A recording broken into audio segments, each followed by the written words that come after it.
Oh, Al-Quran ada, tapi saya mau nanya dulu ini Bang Edis gimana? Boleh? Takut dia bang. Oke lah, silakan anda nanya. Ya, enggak. Silakan anda Iya, nanya Bang dah. Edis. Silakan. Iya, gini, saya kan juga dengar tuh ajaran dari Bang Edis. Apa yang Ajaran telah dari saya. disatukan? Bang, Iya, bukan ajaran dari Kristen. saya bang, ajaran dari Tuhan Yesus.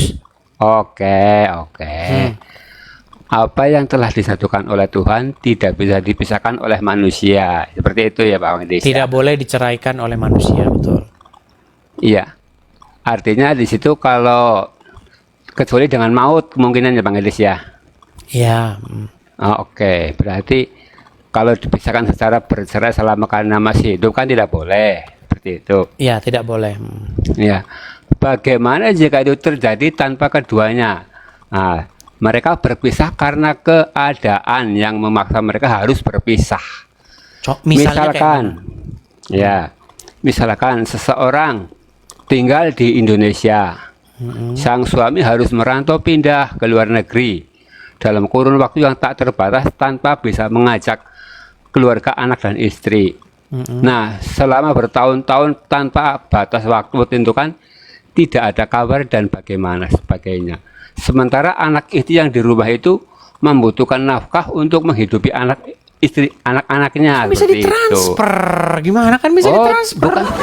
Nah, itu pengecualian, tunggu dulu belum selesai. Ya, Kalau itu sih transfer oke, tapi kalau terputus komunikasi sama sekali tidak ada komunikasi, nggak ada transfer dan sebagainya. internet. Itu maksudnya bukan mencari solusi. Kalau itu sih bukan solusi. Yang saya maksudkan kan kalau terputus segala-galanya, ya itu sih solusi namanya. Kok bisa terputus segala-galanya? Ya kan karena keadaan lah, ke faktor X yang sang suami di luar negeri misalkan kan ya kondisinya mungkin Kan ada pesawat, tidak gimana? baik-baik Memangnya saja. kalau berenang ya nggak bisa ketemu. Kan ada pesawat, gimana? Bang Edi, coba kita pecahkan logikanya saja. Kalau itu Bukan, sudah justru pertanyaan Anda itu tidak logis gitu loh. Yang gini maksud saya akan menjawab argumen-argumen atau perumpamaan-perumpamaan yang logis. Contoh, ada seorang suami istri, mereka menikah. Betul? ya. Lalu atas dasar entah itu ekonomi, entah apalah itu, akhirnya sang suami atau sang istri misalnya merantau, taruhlah misalnya ke Hong Kong, begitu. Ya. Kemudian mereka berpisah, begitu. Oke, Ya. pertanyaan saya begini, apa yang membuat mereka tidak bisa bertemu? Coba jelaskan kepada saya secara logis. Banyak faktor ya, kemungkinan kan terputus komunikasi. Ya, antara lain apakah itu ya sang suami gaptek dan sebagainya, terputus komunikasi secara internet dan sebagainya. Itu seperti itu. Oke, apakah ada contohnya zaman sekarang yang kayak gitu? Masa nggak bisa ngubungin keluarganya di rumah, ada saja? Bang Ya Edi. pasti bisa lah, kenapa tidak bisa? Ada begini. WhatsApp, ada Facebook, ada Instagram, ada banyak kok. Gimana? Saya tidak mau mengarah kepada tindakan, maksudnya gini, ada kemungkinan sang suami terjadi tindak kriminalitas di negeri tempat dia merantau, itu yang saya maksudkan. Oh, maksudnya Akhirnya, sang suami misalnya dia taruhlah misalnya di sana nyolong sendal di masjid, begitu. Silah, ya intinya terkena tindak kriminalitas yang memungkinkan Iya. tidak terputus komunikasi dalam Ya kan kurun itu waktu untuk tak sementara terbatas waktu. bertahun-tahun. Enggak, yang sama itu kalau bertahun-tahun. Maksudnya kalau dalam Islam itu kan ada batas waktu ya. Misalkan 3 bulan tidak memberi nafkah itu kan jatuh talak, seperti itu. Ya itu kalau dalam agama Islam. Dalam agama Islam kan memang maunya enak-enaknya saja. Kalau tidak enak, cerai, cari istri lagi. Itu Islam. Itu kan solusi, Bang Edi. Iya, Seperti tetapi tidak semudah itu. ya memang bedanya kita begitu ya Pak Ihsan ya. Begini, di dalam agama Solusi. Kristen sebuah pernikahan, sebelum pernikahan itu ada yang namanya pranikah. Ya, Ya, bagaimana seseorang menikah, bagaimana hukumnya, apa yang diinginkan Tuhan, bahwa Tuhan itu membenci perceraian dan seterusnya dan seterusnya dan seterusnya. Artinya sama kalau benci ketika ya. mana justru Muhammad cerai kawin cerai. Kalau kawin cerai nggak cuma di Muslim lah, Kristen juga banyak yang kawin cerai. Bukan, kita berbicara pengajaran, bukan orang. Anda harus bisa membedakan pengajaran dan orang. Begitu loh. lanjut. Banyak orang beragama KTP-nya Kristen, KTP-nya mengenai seseorangnya, tetapi pengajaran di dalam Kristen itu seperti apa, begitu loh. Nah, di dalam ajaran agama Kristen kan seperti tadi, kalau ada masalah-masalah seperti itu, solusinya bukan bercerai, tetapi solusinya bagaimana supaya bisa dipersatukan kembali. Misalnya, sang istri misalnya jadi TKW di Hong Kong, begitu. Suaminya di rumah, maka mereka harus tetap saling setia satu sama lain. Bila perlu, beberapa waktu sekali sang suami pergilah ke Hong Kong atau sang istri pulang ke Indonesia. Ya kan? Kalau ada berkat, ya ketemu. Bukankah mencari berkat itu adalah untuk kebahagiaan suami, istri, dan keluarga? Ya kan? Nah, kalau Muslim lain. Kalau kalian mencari berkat, mencari nafkah untuk tambah istri. Ya beda, makanya. Anda bela-belain Islam. Pantesan Anda pengen jadi Islam terus. Nah, itu kan solusi. Solusi itu juga tak semudah itu. Itu solusi akhir. Artinya begini Pak Ihsan. Kalau Pak Ihsan misalnya nih pergi merantau ke Hong Kong. Oke, bekerja di sana menjadi tenaga kerja Indonesia. Istri ditinggal di Indonesia. Nah, menurut ajaran agama Islam, di Hong Kong Anda boleh tidak ngambil istri lagi? Ya tidak. Ingin menutupi ajaran agama Islam ini. Tidak lah. Boleh. Menurut Quran surat An-Nisa ayat ke-23, nih saya bacakan ya. Anda ini dikasih yang enak-enak malah Anda haramkan, persis seperti Muhammad Anda ini. Muhammad juga begitu pertamanya, dikasih yang enak-enak oleh Allah diharamkan oleh Muhammad. Nih, saya tunjukkan dalilnya. An-Nisa ayat ke-24. 30 apa nih? Bentar ya. Ya.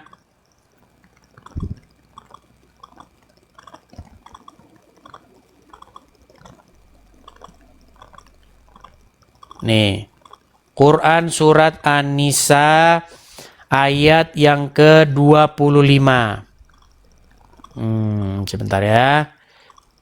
24 kok 25.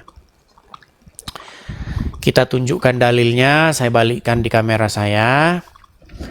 Ini ada kabar bahagia dari Allah kok Anda mengharapkan sih. Perhatikan. Ini surat An-Nisa ayat 24 ya. Ya, silakan dibaca. Nih. Dan diharamkan juga kamu mengawini wanita yang bersuami. Nah, kalau wanita bersuami itu haram untuk kau kawini. Kecuali budak-budak yang kamu miliki. Jadi kalau Anda memiliki budak atau hamba sahaya, walaupun dia punya suami, boleh kau kawini. Allah telah menetapkan hukum itu sebagai ketetapannya atasmu. Dan dihalalkan bagi kamu, selain yang demikian itu, yang di atas tadi nih, mencari istri-istri dengan hartamu untuk dikawini, bukan untuk berzina. Jadi kamu kalau punya harta, kamu dihalalkan mencari istri-istri. Bukan untuk berzina. Nih, saya bacakan satu kali lagi. Dan dihalalkan bagi kamu, selain yang demikian, yang di atas tadi, untuk mencari istri-istri dengan hartamu. Untuk dikawini ya, bukan untuk berzina. Maka istri-istri yang telah kamu nikmati, maksudnya kamu setubuhi di antara mereka, berikanlah kepada mereka maharnya, kasih uangnya sebagai suatu kewajiban. Dan tiadalah mengapa bagi kamu terhadap sesuatu yang telah saling merelakannya. Jadi setelah itu cerai boleh. Kasih duit dulu, kasih mahar. Saya nikahkan kamu selama 5 hari, dibayar 1 juta, dibayar tunai. Nah ini. Setelah itu kita saling merelakan untuk berpisah, boleh. Dan tiadalah mengapa bagi kamu terhadap sesuatu yang telah kamu saling merelakannya sesudah menentukan mahar itu. Iya, jadi maharnya udah ditentukan.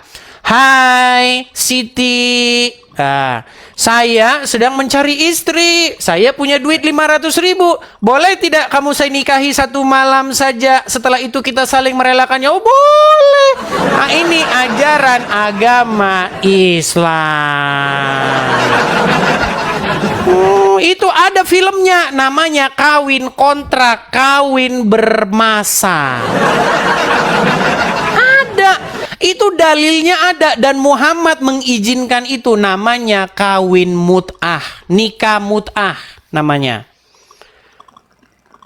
Ya itu kan yang menafsirkan seperti itu. Kalau yang setia-setia ya masih banyak. Baik, saya tunjukkan lagi dalilnya. Saya itu selalu difitnah oleh mereka, teman-teman. Disangkanya saya ini berbohong. Baik, saya akan tunjukkan ya dalil nikah mut'ah. Nih ya, saya tunjukkan dalil-dalilnya nikah mut'ah. Saya tunjukkan nikah mut'ah yang dibolehkan oleh Rasulullah ya.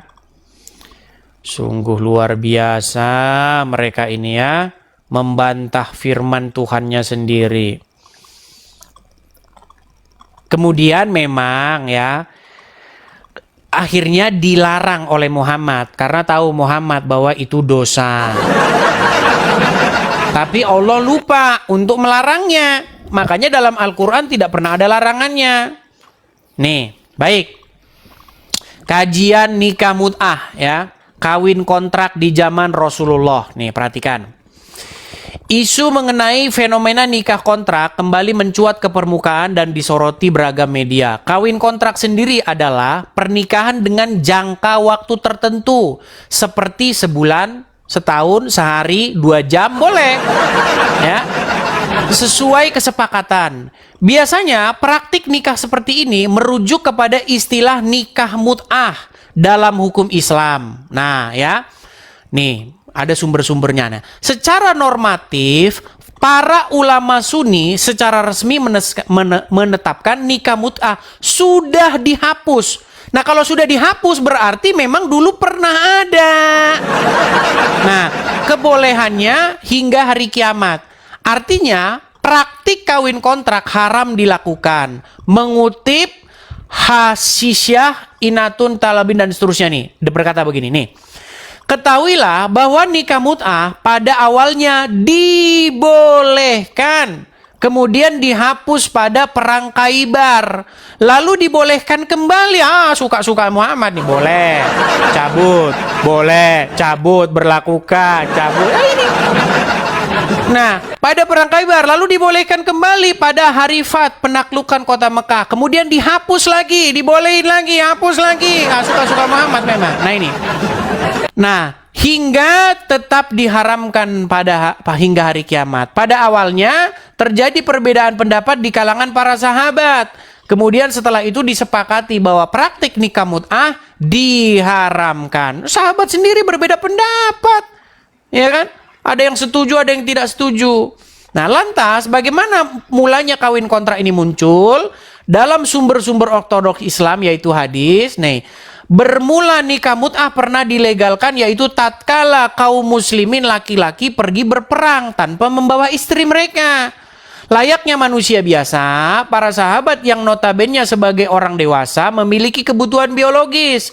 Akhirnya mereka pun memilih untuk mengebiri diri mereka sendiri. Namun Nabi SAW mengonfirmasikan kebolehan kawin kontrak dengan penduduk setempat. Nih, artinya kami berperang bersama-sama Nabi dan tidak membawa istri kami.